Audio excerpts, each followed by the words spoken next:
This is the ASUS ROG Ally. It is available starting tomorrow, June 13, and when I pre-ordered this device, I expected one of two things to happen. Either I would like this so much that I would retire my Steam Deck and stop using this, or the opposite would happen, I would dislike this so much that I would stay faithful to my Steam Deck and send this back as soon as I can. Now, after having spent some time with this, I've realized it's not that easy, it's actually much more complicated. So let me tell you why in this review. So this is what the ROG Ally looks like. As you can see, it has your A, B, X, Y buttons over here, and they are good. I've heard from people that they have issues with these buttons getting stuck, but that might have been an issue with pre-production units because I haven't experienced anything like that with this device. The D-pad is decent, even though I hate what it looks like. I much rather prefer the D-pad on the Steam Deck and even more so on the AI Neo 2. But they work. I'm not a fighting game expert, so I can't tell you if these are great to Hadouken the shit out of your enemies, but at least in games like Super Meat Boy, where you want a very precise D-pad, this one performs as you'd expect. As for the sticks, triggers and bumpers, they are completely usable. They are like your typical handheld or controller. The ROG Ally also has these back buttons that function as macro buttons. For example, when you click this and D-pad up, it will show the keyboard on Windows 11. As for ports, it has a microphone and headphone jack combo, it has a micro SD port, this weird custom port next to the USB-C port. This custom port is for the XG Mobile, an external GPU enclosure by ASUS. If you want to plug in any other external GPU on this, it will not work. However, you can plug in anything else on this USB-C plug, be it chargers, hubs or external SSDs. Next, you have your volume buttons and next to it a power button that also serves as a fingerprint sensor. There are no other ports on this device, so there is unfortunately no USB-C port at the bottom of the ROG Ally. And as you can see, it has RGB around the stick, so if you are into unicorn vomit, this is for you. Next, benchmarks. Now, I'm not a benchmark person, but my friend Carrie, aka The Fox, gave me access to this one graph that I feel is the most important. Also, check out his channel for all the other benchmarks. As you can see, when both devices are set to similar wattages, the ROG Ally outperforms the Steam Deck by about 10 to 20%. It's only on lower wattages where the Steam Deck outperforms the ROG Ally, but more about that in a second. So what this means is that on the ROG Ally you can play games either at a higher resolution, at higher settings, at a higher refresh rate, or all of this combined. You can toggle between several presets on this, or choose wattages by yourself. You have a silent mode at 9 watts, a performance mode at 15 watts, and a turbo mode at 25 watts. Hooking the Ally to power unlocks an even better mode on the ROG Ally. It allows you to set Z1 Extreme to 30 watts, which will make games perform even better. Even when it comes to emulation, you can get more power of this than the deck. What this means in terms of performance is that you can either render games at a higher resolution or play more recent platforms better. There is also that one game that I won't mention by name because I'm afraid that otherwise the ninja lawyers will get me, but that game runs much better on the ROG Ally than even on native hardware. But now that I have finished that game on the original hardware, I might just replay it on much higher settings and with mods on this device. But I will not tell you what the game is, you need to figure this out by yourself. A little intermission. All this emulation stuff is made possible by EmuDeck for Windows. If you are a Steam Deck user, you probably heard of EmuDeck already. It's a tool to install and manage all your emulators and all your ROMs. It's currently on early access over on EmuDeck's Patreon page, but I happen to have a couple of early access keys that I can give away. Just follow the link down in the description below and it's on a first come, first served basis. All this power, however, comes at a price. Normally, the price is heat and battery life, but at least when it comes to heat, the ROG Ally delivers. Making the fans spin loudly on this device is super hard, but that doesn't mean that the fans on the ROG Ally don't spin and this device gets warm, because it doesn't. It never gets warm to the touch and it never feels unpleasant. But what might be an issue on this device is battery life. At best, I can get around 2 hours to 2 hours 30 out of this device. At worst, we're talking more like 50 minutes. Compare that to the Steam Deck, which gets between 80-ish minutes to up to 4 hours, and you can see that performance in the end comes at a cost. The Steam Deck also outperforms the Ally at lower wattages. Under 9 watts, the Steam Deck just runs games better than the ROG Ally.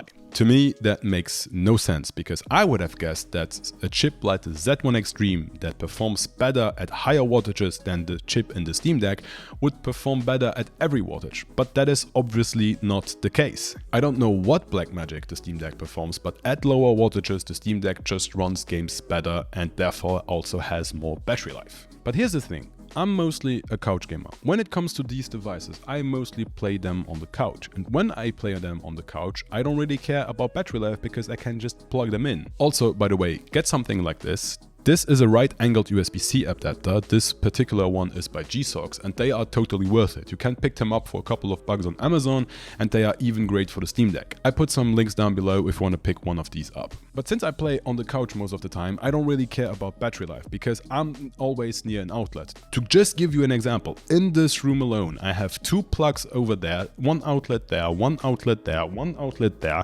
4 outlets behind me, and 2 outlets to my left. I'm a nerd, and when I bought this apartment, I designed this room to have outlets for days. There are never enough outlets. Though I do travel and commute from time to time, and then when it comes to this device, battery life is just not good enough. So either I have to bring an external battery pack, or I just have to play indie games on this, which need less power. What is super awesome about this device, however, is the screen. It is a 7-inch 1080p IPS panel with up to 120Hz refresh rate and adaptive sync. These were just a lot of fancy sounding words, but what this means is that the ROG Ally has a better resolution than the Steam Deck, higher refresh rate, and even though both use IPS panels, the ROG Ally just has better colors. Now, for that adaptive sync I mentioned, it basically means 2 things. 1, this is a native landscape panel, and 2, it has variable refresh rate. You see, most handhelds, including the Steam Deck, use a native portrait panel. They rotate that panel then in the firmware so that it looks landscape. Now you might wonder, why do they do that? Now, most panels manufactured nowadays are manufactured for this, a smartphone, and smartphones are natively portrait. And while rotating the panel in firmware is most often fine, you might have come across situation on the Steam Deck, especially in the early days of SteamOS, where something was rendered in a native portrait rotation. Also, having a native landscape panel means that whilst on the Steam Deck and especially on other Windows handhelds, games might crash because of that portrait panel, they will just run fine on the ROG Ally. Now, another benefit of a landscape panel is that variable refresh rate. What it means is that while it supports up to 120Hz, what makes this actually great is that the device can decide when to render content at a specific refresh rate. By the way, adaptive sync is just what AMD calls variable refresh rate. Let's talk about software. And that software is Windows. And Windows is at the same time the best thing and the worst thing that could happen to the ROG Ally. For one, I can play technically, more about that in a second, many more games natively on this than on the Steam Deck. Especially games with anti-cheat software like Destiny 2, Fortnite or Call of Duty, they all run on this without the risk of you getting banned.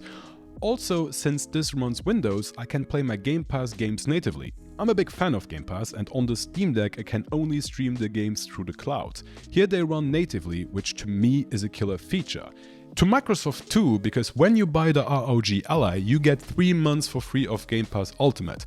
It's not a trial, you don't need to create a new account, but everybody who has an ROG Ally gets 3 months for free. Also, this is technically just a Windows laptop on a weird form factor. If you use Windows for work, you can use this. I have Photoshop installed and Excel and can just do whatever I do on a normal workday. But Windows on a handheld is not always great. For one, Windows isn't really optimized for operation with a controller. On the Steam Deck, you get around that thanks to the trackpads, but not so on the ROG Ally.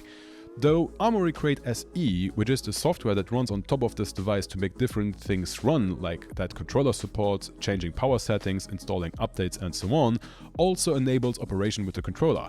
But you have to manually change it at times to work between a game and desktop mode. One decision I don't understand is that the ROG Ally has no Xbox button. So you can't open the Xbox game bar with one button, and in Steam Deck Big Picture mode you have to remap buttons to navigate Steam properly. Also, I alluded to it before, but games that should run better on the ROG Ally run better on the Steam Deck. Because on the Steam Deck, 2 things are happening. For one, Valve has a compatibility layer called Proton that makes Windows games run on SteamOS. And thanks to that black magic called Proton, Valve is able to fix games without the need of developers. They can just add patches and fixes to Proton and make games run better on the Steam Deck than any other Windows handheld. There is also the Steam verification verification process, which basically tells you if a game runs well on this or not. And I believe most devs really want that green checkmark.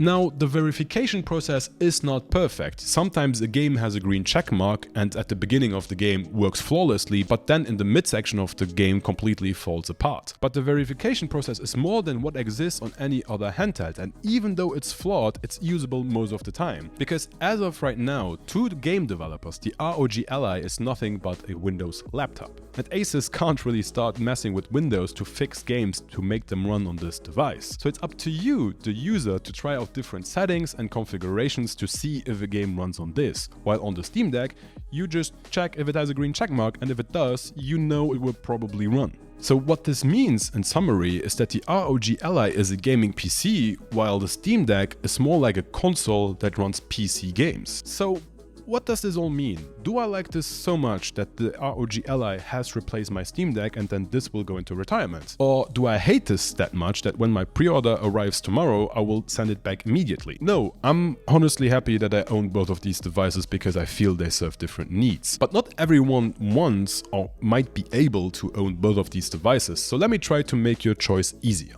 If you care about the best possible performance and not necessarily about battery life, get the ROG Ally. If you care about having native access to Game Pass and playing your different competitive online FPS games like Call of Duty, Fortnite or Destiny, get the ROG Ally. If you care about Windows and just want one single device for work and play, then get the ROG Ally. By the way, I am working on a video when it comes to office work and docked mode, so get subscribed and hit the bell icon. And if you care about going to the store and trying this thing out and then put your money down, get the ROG Ally. Except if you live in certain Asian countries, because the Steam Deck is also available in retail in certain Asian countries, so in that case maybe the Steam Deck is also for you. However, if you care more about battery life than getting the maximum amount of FPS, then the Steam Deck is for you. However, if you care about a console-like experience and don't want to log into Windows, having to upgrade your drivers and antivirus software, etc., then the Steam Deck is for you. If you only care about Steam and only have games on Steam and don't care about any other launch and don't want to play Diablo 4 on this, even though you should,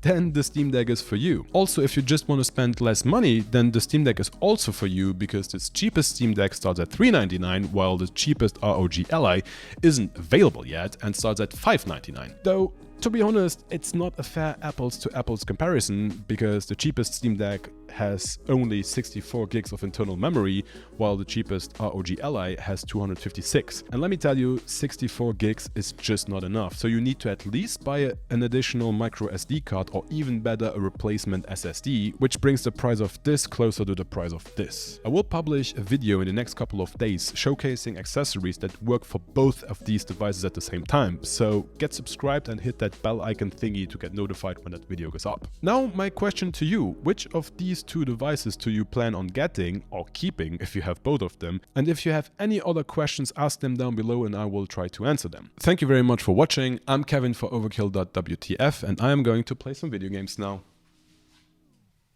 That's not true, I'm going to edit this video now.